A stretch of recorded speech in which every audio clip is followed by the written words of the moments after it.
There are many other areas of the world where we ought to take a second look and then come home. Instead of bullying the European Union for wanting to have their own rapid deployment force, we should praise them and bring our troops home. World War II has been over for 55 years. It's time we look at Korea and ask why we have to broker, with the use of American dollars and American soldiers, the final settlement between North and South Korea. Taiwan and China are now trading and investing in each other's country. Travel restrictions have been recently liberalized. It's time for us to let the two of them settle their border dispute. We continue to support Turkey with dollars and weapons. We once supported Iraq with the same. Now, we permit Turkey, armed with American weapons, to kill Kurds in Iraq, while we bomb the Iraqis if they do the same. It makes no sense. Selling weapons to both factions of almost all the major conflicts of the past 50 years reveals that our involvement is more about selling weapons than spreading the message of freedom.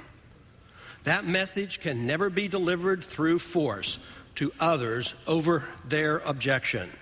Only a policy of peace, friendship, trade, and our setting a good example can inspire others to look to what once was the American tradition of liberty and justice for all. Entangling alliances won't do it. It's time for Congress and the American people to wake up. The political system of interventionism always leads to social discord. Interventionism is based on relative rights, majoritarianism, and disrespect for the Constitution. Degenerating moral standards of the people encourages and feeds on this system of special interest favoritism, all of which contributes to the friction.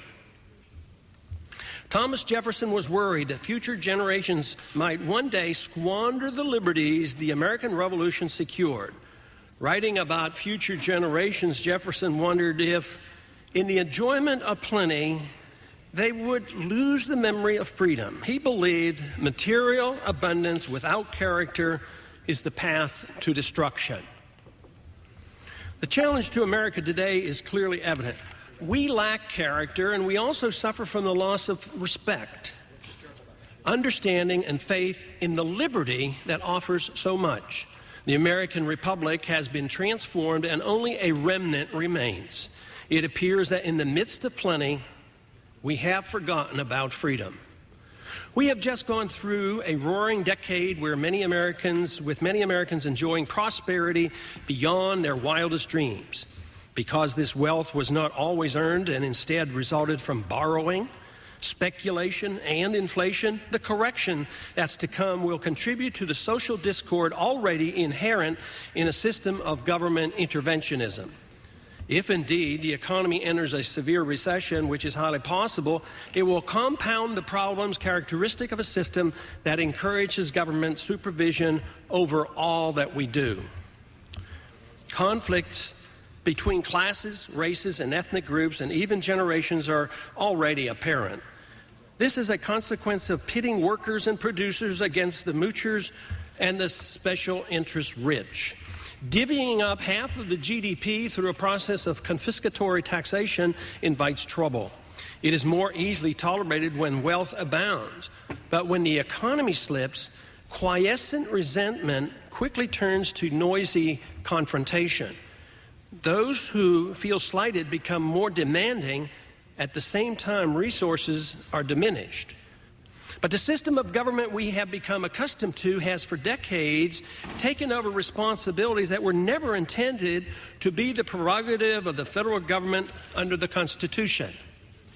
Although mostly well-intended, the efforts at social engineering have caused significant damage to our constitutional republic and have resulted in cynicism toward all politicians. Our presidents now are elected by less than 20% of those old enough to vote. Government is perceived to be in the business of passing out favors rather than protecting individual liberty. The majority of the people are made up of independents and non-voters. The most dramatic change in the 20th century social attitudes was the acceptance of abortion. This resulted from a change in personal morality that then led to legislation nationally through the courts and only occurred by perverting our constitutional system of government. The federal courts should never have been involved, but the Congress compounded the problem by using taxpayers' funds to perform abortions both here and overseas. Confrontation between the pro-life and pro-abortion forces is far from over. If governments were used only to preserve life, rather than act as an accomplice in the taking of life, this conflict would not be nearly so rancorous. Once a society and a system of laws deny the importance of life, privacy and personal choices are difficult to protect. Since abortions have become commonplace, it has been easier to move the issue of active euthanasia to center stage.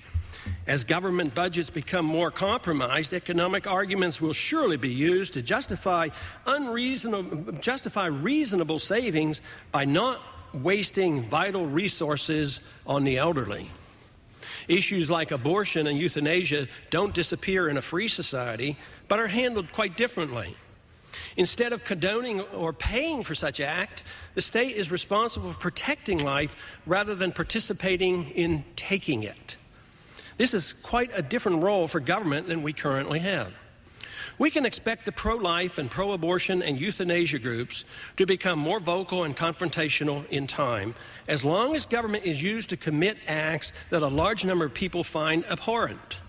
Partial birth abortion dramatizes the issue at hand and clearly demonstrates how close we are to legalizing infanticide. This problem should be dealt with by the states and without the federal courts or the U.S. Congress involvement.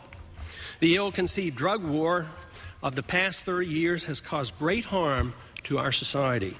It has undermined privacy and challenged the constitutional rights of all our citizens. The accelerated attack on drug usage seen since the early 1970s has not resulted in any material benefit. Over $300 billion has been spent on this war, and we are less free and poorer because of it. Civil liberties are sacrificed in all wars, both domestic and foreign. It's clear that, even if it were a legitimate function for government to curtail drug usage, eliminating bad habits through government regulation is not achievable. Like so much else that government tries to do, the harm done is not always evenly distributed. Some groups suffer more than others, further compounding the problem by causing dissension and distrust. Anthony Lewis of the New York Times reported last year, quote, "The 480,000 men and women now in U.S. prison on drug charges are 100,000 more than all prisoners in the European Union, where the population is 100 million more than ours," close quote. There are 10 times the number of prisoners for drug offenses than there were in 1980, and 80% of the drug arrests are for nonviolent possession. In spite of all the money spent and energy wasted, drug usage continues at a record pace. Someday, we must wake up and realize the federal drug war is a farce. It has failed, and we must change our approach. As bad as drug addiction is and the harm it causes, it is minuscule compared to the dollar cost, the loss of liberty, and social conflict that results from our ill-advised drug war. Mandatory drug sentencing have done a great deal of harm by limiting the discretion that judges could use in sentencing victims in this drug war. Congress should repeal or change these laws, just as we found it beneficial to modify seizure and forfeiture laws 2 years ago. The drug laws, I'm sure, were never meant to be discriminatory, yet they are. In Massachusetts, 82.9% of the drug offenders are minorities, but they make up only 9% of the state population. The fact that crack cocaine users are more likely to land in prison than powder cocaine users, and with harsher sentences, discriminates against black Americans. A wealthy suburbanite caught using drugs is much less likely to end up in prison than someone from the inner city. This inequity adds to the conflict between races and between the poor and the police, and it's so unnecessary. There are no documented benefits from the drug war. Even if a reduction in drug usage could have been achieved, the cost in dollars and loss of liberty would never have justified it. But we don't have that to deal with since drug usage continues to get worse. In addition, we have all the problems associated with the drug war. The effort to diminish the use of drugs and to improve the personal habits of some of our citizens has been the excuse to undermine our freedoms. Ironically, we spend hundreds of billions of dollars waging this dangerous war on drugs while government educational policies promote a huge and dangerous overusage of Ritalin. This makes no sense whatsoever. Seizure and forfeiture laws, clearly in violation of the Constitution, have served as a terrible incentive for many police departments to raise money for law enforcement projects outside the normal budgeting process. Nationalizing the police force for various reasons is a trend that should frighten all Americans. The drug war has been the most important factor in this trend. Medicinal use of illegal drugs, in particular marijuana, has been prohibited and greater human suffering has resulted. Imprisoning a person who is dying from cancer and AIDS for using his own self-cultivated marijuana is absolutely bizarre and cruel.